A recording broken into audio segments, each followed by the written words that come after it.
भक्तों, क्या आपने कभी ध्यान दिया है कि हमारे घर में अचानक कोई छिपकली दिखाई देती है, लेकिन हम यह सोचकर उसे नजरअंदाज कर देते हैं कि आखिर एक छोटी सी छिपकली ही तो है। मगर हमारे पुराने लोक विश्वासों और शकुन से जुड़ी मान्यताओं में इस साधारण से जीव को लेकर कई तरह की बातें कही गई हैं। मान्यता है कि छिपकली का घर के अलग अलग स्थानों पर दिखाई देना अलग अलग संकेतों से जोड़ा जाता है। आज की इस कथा में हम जानेंगे कि पूजा घर में छिपकली दिखाई दे तो इसे किस तरह देखा जाता है, रसोई में दिखाई देने का क्या अर्थ माना गया है और किन परिस्थितियों को शुभ या अशुभ संकेत से जोड़ा गया है। हमारा सनातन चिंतन हमेशा से यह बताता आया है कि प्रकृति का हर जीव अपने आप में महत्वपूर्ण है। कोई छोटा है तो कोई बड़ा, कोई दिखाई देता है तो कोई हमारे सामने होते हुए भी हमारी नजरों से छिपा रहता है। हम अक्सर अपनी परेशानियों में इतने उलझ जाते हैं कि आसपास होने वाली छोटी छोटी घटनाओं पर ध्यान ही नहीं देते। इसी कारण पुराने समय में लोग प्रकृति में होने वाली घटनाओं को ध्यान से देखा करते थे। पक्षियों का व्यवहार हो, किसी जीव का अचानक दिखाई देना हो या किसी विशेष समय पर कोई आवाज सुनाई देना हो, इन घटनाओं से जुड़े अपने अपने शकुन और लोक विश्वास विकसित हुए। अब बात करते हैं छिपकली की। हमारे घर की दीवारों पर अक्सर छिपकली दिखाई देती है। सामान्य रूप से यह एक ऐसा जीव है जो कीड़े मकोड़ों को खाता है और घर में उसका आ जाना कोई असामान्य बात नहीं है। लेकिन धार्मिक और लोक मान्यताओं में इसके दिखाई देने को कई तरह के संकेतों से जोड़ा गया है।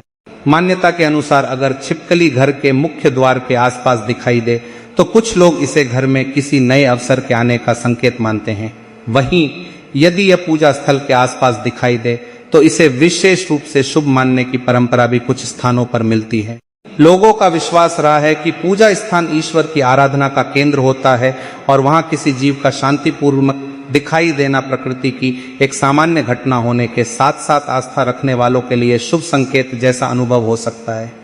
इसी तरह रसोई घर को अन्न और गृहस्थी का केंद्र माना गया है, इसलिए रसोई में छिपकली दिखाई देने को कुछ लोक मान्यताओं में अन्नपूर्णा की कृपा और घर में अन्न की निरंतरता से जोड़ा गया है। लेकिन भक्तों, इसका अर्थ यह नहीं कि घर में छिपकली दिखाई देना निश्चित रूप से धन आने की गारंटी है। हमें आस्था को आस्था की तरह ही रखना चाहिए और वास्तविक जीवन में अपने कर्मों को सबसे अधिक महत्व देना चाहिए। अब सवाल आता है कि अगर छिपकली काली हो तो क्या माना जाता है। अलग अलग क्षेत्रों की मान्यताएं इस विषय में अलग हैं। कुछ लोक विश्वासों में काली छिपकली को शुभ नहीं माना गया है, जबकि दूसरे स्थानों पर इसका कोई विशेष धार्मिक अर्थ नहीं बताया जाता। इसलिए केवल रंग देखकर डरने की जरूरत नहीं है। इसी तरह दो छिपकलियां एक साथ दिखाई दें तो भी घबराने की आवश्यकता नहीं है।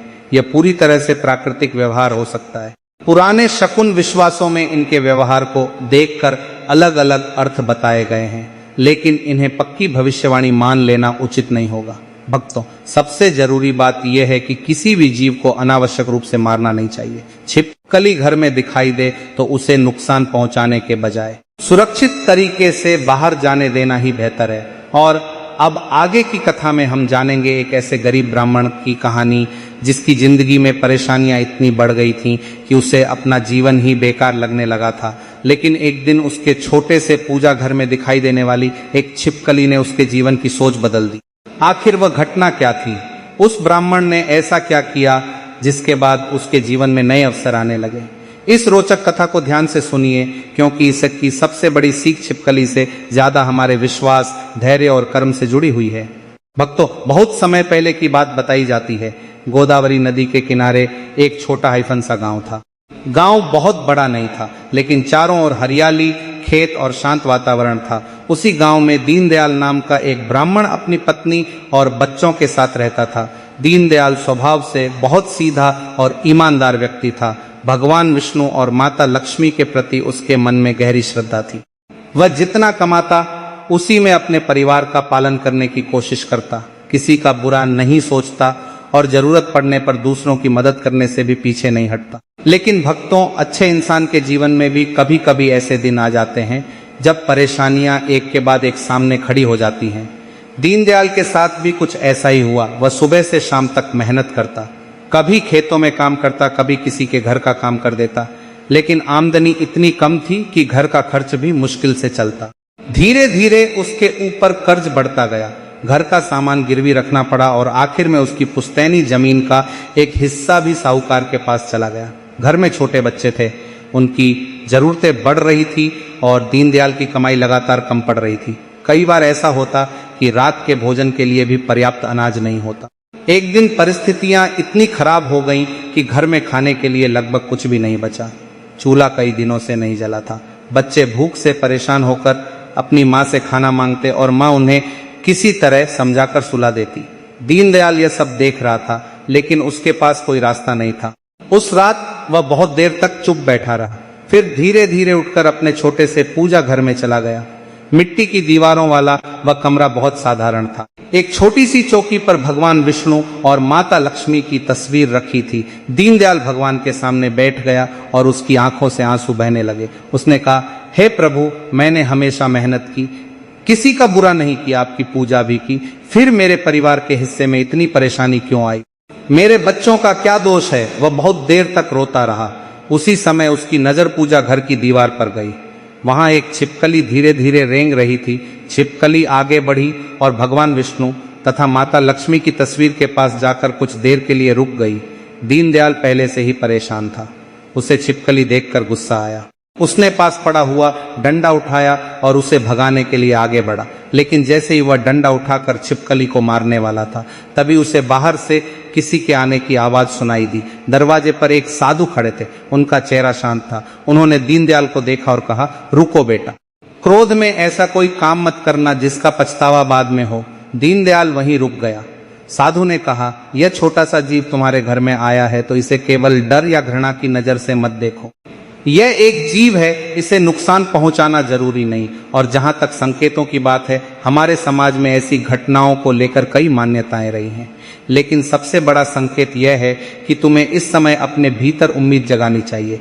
दीनदयाल साधु के चरणों में बैठ गया और रोते हुए अपनी पूरी परेशानी उन्हें बताने लगा। साधु ने उसकी बात ध्यान से सुनी और कहा, तुम्हारी सबसे बड़ी समस्या गरीबी नहीं है, तुम्हारी सबसे बड़ी समस्या यह है कि तुमने उम्मीद छोड़ दी है। जब तक इंसान कर्म करना बंद नहीं करता, तब तक रास्ते बंद नहीं होते। फिर साधु ने कहा, तुम भगवान से धन जरूर मांगो, लेकिन साथ में मेहनत का अवसर भी मांगो। माता लक्ष्मी की कृपा केवल धन के रूप में नहीं आती, कभी वह अच्छे अवसर के रूप में आती है, कभी किसी अच्छे इंसान की सहायता के रूप में, और कभी हमारी अपनी बुद्धि को सही दिशा देने के रूप में।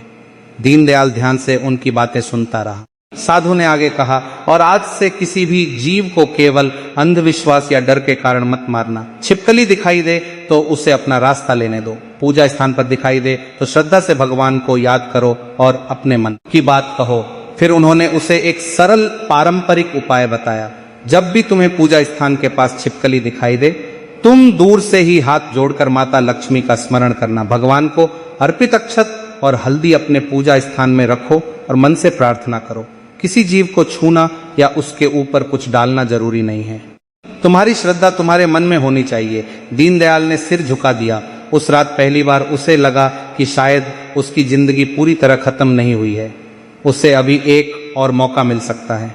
और भक्तों, यहीं से इस कहानी का सबसे महत्वपूर्ण हिस्सा शुरू होता है, क्योंकि अगले ही दिन दीनदयाल के जीवन में एक ऐसा अवसर आने वाला था जिसकी उसने कभी कल्पना भी नहीं की थी। अगली सुबह दीनदयाल पहले की तरह निराश होकर नहीं उठा। उसकी परिस्थितियां वही थी। घर में अनाज अभी भी कम था, कर्ज अभी भी सिर पर था, लेकिन उसके मन में एक छोटा सा विश्वास पैदा हो गया था। उसने सुबह भगवान विष्णु और माता लक्ष्मी के सामने दीपक जलाया और हाथ जोड़कर कहा, हे प्रभु, मुझे केवल इतना बल दीजिए कि मैं अपनी परिस्थितियों से हार न मानूं।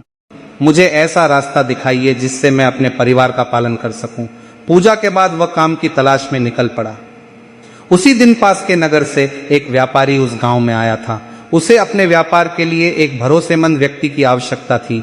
गांव के कुछ लोगों ने दीनदयाल का नाम बताया क्योंकि वे उसकी ईमानदारी जानते थे। व्यापारी ने दीनदयाल से बातचीत की। उसने उससे कई सवाल पूछे। दीनदयाल ने बिना किसी झूठ या बढ़ा चढ़ाकर जवाब दिए अपनी वास्तविक स्थिति और अपनी क्षमता के बारे में बताया। व्यापारी को उसकी सच्चाई पसंद आई। उसने कहा, अगर तुम इतनी ईमानदारी से काम करोगे तो मेरे साथ काम कर सकते हो। दीनदयाल को विश्वास ही नहीं हुआ। जिस व्यक्ति को कल तक अपने घर के लिए भोजन की चिंता थी, ये आज उसके सामने कमाई का एक नया रास्ता था।